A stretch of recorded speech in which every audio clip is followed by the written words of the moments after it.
পূর্বের সব সুবিধা বহাল এবং স্থায়ী সমাধানের দাবিতে কর্মবিরতিতে যাওয়ার ঘোষণা দিয়েছেন বাংলাদেশ রেলওয়ে ট্রেন কন্ট্রোলার্স অ্যাসোসিয়েশনের পূর্বাঞ্চলীয় কমিটি। এ বিষয়ে আরও জানবো, কমলাপুর রেল স্টেশনে রয়েছেন আমার সহকর্মী শাকিল হাসান। শাকিল, সকাল থেকে কি কোনো ট্রেন বিলম্বে যাত্রা করেছে কিনা, কোনো খবর রয়েছে কিনা আপনার কাছে, এবং এ ব্যাপারে কি বলছে সংশ্লিষ্ট কর্তৃপক্ষ?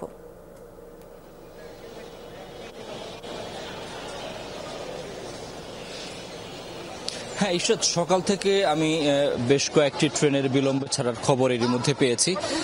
এর মধ্যে দেখছিলাম যে কিশোরগঞ্জ এক্সপ্রেস, যে এক্সপ্রেসটির ছাড়ার কথা ছিল 10টা 30 মিনিটে, এখন কিন্তু 11টা 20 বাজে, এখনো কিন্তু সেই ট্রেনটি ছাড়েনি।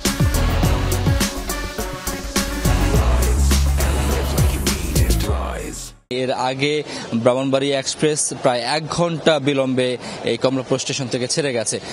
এমনকি ভোর থেকে যে ট্রেনগুলো ছিল দেশের বিভিন্ন গন্তব্যে, সেই গন্তব্যের ট্রেনগুলো 30 মিনিট থেকে 1 ঘন্টা 1.5 ঘন্টার বিলম্বে ছেড়েছে। আমরা এর আগে পরশুদিনও দেখছিলাম যে বেশ কিছু ট্রেন বিলম্বে ছাড়ছিল, কারণ ওই দিন রাত্রেবেলা লোকোমাস্টাররা 1 ঘন্টা কর্মবিরতি পালন করছিল।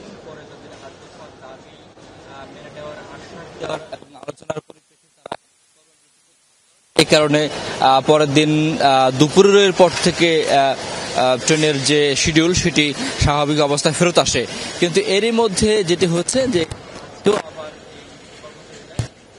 পদের কর্মচারীরা আজকে কর্মবিরতির ঘোষণা দিয়েছেন, যে কারণে কিন্তু বেশ কিছু ট্রেন সকাল থেকে বিলম্বে ছেড়েছে, এবং এই কারণে কিন্তু যাত্রীদের দুর্ভোগ বাড়ছে। এবং যারা চিন্তা করেছিলেন যে তারা নির্দিষ্ট একটি সময়ের মধ্যে তাদের গন্তব্যে গিয়ে পৌঁছবেন, তারা কিন্তু সেই গন্তব্যে পৌঁছতে অনেক দেরি করছেন, এবং তাদের যে জরুরি কাজ বা অনেকের যে কর্মস্থলে পৌঁছানোর ব্যাপারটি রয়েছে সেটি তারা করতে পারছেন না বলে তারা দুর্ভোগে পড়েছেন। যাত্রীরা বলছেন যে এই দুর্ভোগ নিরসনের দায়িত্ব রেলওয়ে কর্তৃপক্ষের। ঈশ্বর, শাকিল, ধন্যবাদ আপনাকে।